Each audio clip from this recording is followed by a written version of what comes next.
Hello friends, welcome to exam B. I am Sushil Ragade, ex manager Reserve Bank of India. अभी मैंने ना थोड़ा basic video बनाना start किया है। लास्ट वीडियो में मैंने एजुकेशन क्वालिफिकेशन के बारे में वीडियो बनाया था। काफ़ी सारे नए स्टूडेंट यहाँ पर ज्वाइन कर रहे, तो उनको ये बेसिक क्वेरीज होती है।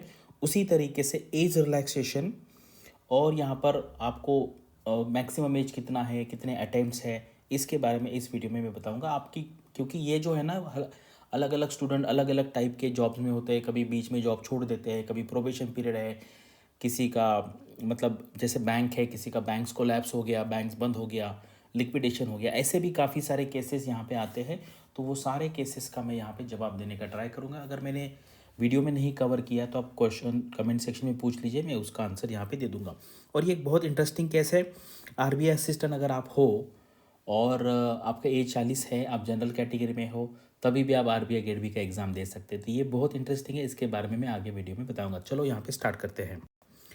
तो यहाँ पे देखिए, आपको पता है जिस मंथ में नोटिफिकेशन आता है, मान लीजिए नोटिफिकेशन आ गया मई में, किसी भी डेट को 30th को आ गया, 31st को आ गया, तो उस मंथ का जो फर्स्ट डे है, 1 तारीख, वो होता है आपका कट ऑफ डेट।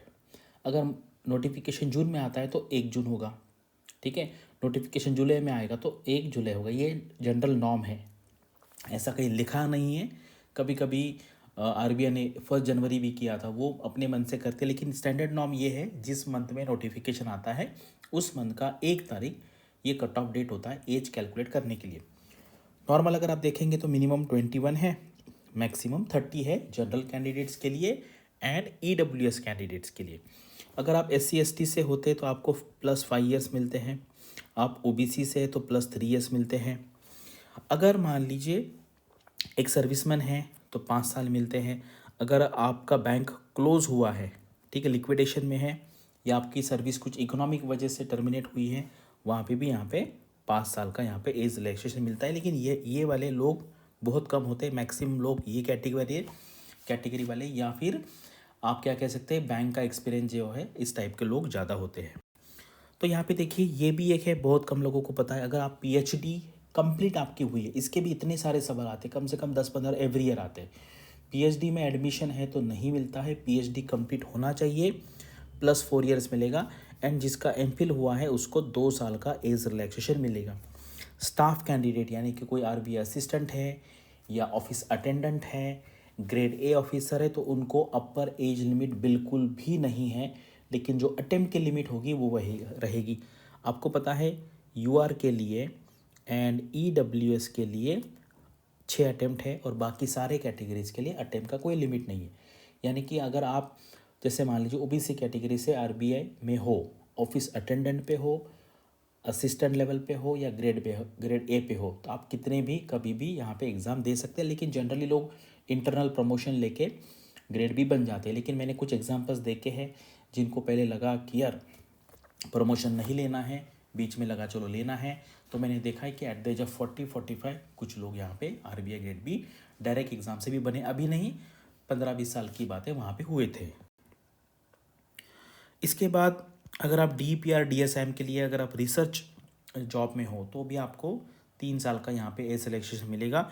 और ये कम्युलेटिव एज रिलैक्सेशन, यानी कि कोई अगर एक्स सर्विसमैन है, ओबीसी कैटेगरी से है, तो 30 प्लस वहाँ पे 3 प्लस यहाँ पे 5 ईयर्स, ठीक है, तो 38 एज तक कर सकते हैं। और आपको पता है इस बार हमारे कैंडिडेट है, उनका 37 एज में आरबीआई में सिलेक्शन यहाँ पर हुआ है। उसके बाद यहाँ पर शेड्यूल कमर्शियल बैंक, इसलिए मैंने थंबनेल पे लिखा है, अगर आप प्राइवेट बैंक से हो, HDFC से हो, HSBC से हो, कोई भी बैंक से हो, बस सेकंड शेड्यूल में आपका नाम यहाँ पे होना चाहिए। तो यहाँ पे RRB भी चलेगा, अर्बन कोऑपरेटिव बैंक जो शेड्यूल बैंक से, वो भी यहाँ पे चलेगा, public sector general insurance company चलेगी, यहाँ पे नाम दिया है, ऑल इंडिया फाइनेंशियल इंस्टीट्यूशन भी चलेगी। तो यहाँ पे, और यहाँ पे प्रोबेशन पीरियड काउंट नहीं होता। यानी कि मान लीजिए कोई SBI में PO है और उसका 35 मंथ्स का एक्सपीरियंस है, ठीक है, 35 मंथ्स, लेकिन उसको एक भी साल एज रिलैक्सेशन नहीं मिलेगा। क्यों? क्योंकि प्रोबेशन ही 24 महीने का है। तो ये 24 महीने चले गए तो 11 महीने बच गए, तो 11 महीने का एज रिलैक्सेशन नहीं मिलता है। एज रिलैक्सेशन के लिए कंप्लीट 1 साल कंप्लीट होना चाहिए। जब इनका 36 मंथ कंप्लीट होगा तो 1 साल का मिलेगा, ठीक है। अगर 48 मंथ का होता है तो 2 साल मिलेगा, 60 मंथ्स का होता है तो 3 साल का। इसलिए ईयर कंप्लीट होना चाहिए। और आपकी, क्योंकि ये जो है ये काफ़ी कॉम्प्लिकेटेड इशू है, आपके जो भी क्वेरी होंगे यहाँ पर आप पोस्ट कीजिए, मैं सारे क्वेरीज का यहाँ पे आंसर देता हूँ। आप प्रीवियस वीडियोस भी देख सकते हैं कि मैं हर कमेंट पढ़ के उसका जवाब देने का ट्राई करता हूँ। अभी हमारा 29 जनवरी से इंट्रो एक यहाँ पे क्लास होने वाला है, यानी कि रिसेंटली जो जो लोगों ने ज्वाइन किया है या आप ज्वाइन करेंगे, आपकी जो इनिशियल लेवल की क्वेरीज होंगी स्ट्रैटेजी रिलेटेड, वो सारे का जवाब इस लेक्चर में यहाँ पे दिया जाएगा। ठीक है, बाकी ये हमारा रिजल्ट है, नाबार्ड के इंटरव्यू अभी चल रहे हैं और आज ही DPR एंड DSM का रिजल्ट आया है। नियर अबाउट आई थिंक हमारे 15-16 स्टूडेंट्स का सिलेक्शन हुआ है। कल उसका आप इमेज देख लेंगे विथ पिक्स, और जेन्यून सिलेक्शन होंगे, सारे पेड यहाँ पे स्टूडेंट है। तो ये जेन्यून रिजल्ट होना बहुत इंपॉर्टेंट है। बाकी ये हमारा करंट अफेयर्स का मैगजीन है बीपीडिया, ये आप पढ़ सकते हैं। डेली लेवल पे आता है, डेली बेसिस पे आता है, वीकली आता है, मंथली आता है। आप ये यहाँ पे चेक कर सकते हैं, इसका लिंक मैं कमेंट सेक्शन में दे दूंगा। तो आपको एज रिलैक्सेशन रिलेटेड या अटेम्प्ट रिलेटेड आपको कोई भी यहाँ पे क्वेश्चन है तो कमेंट सेक्शन में पूछिए, मैं आपका यहाँ पे जवाब दूंगा। और एजुकेशन रिलेटेड अगर आपको पूछना है आप यहाँ पे भी पूछ सकते हैं, इसके पहले एक वीडियो आया है वहाँ पे भी आप पूछ सकते हैं।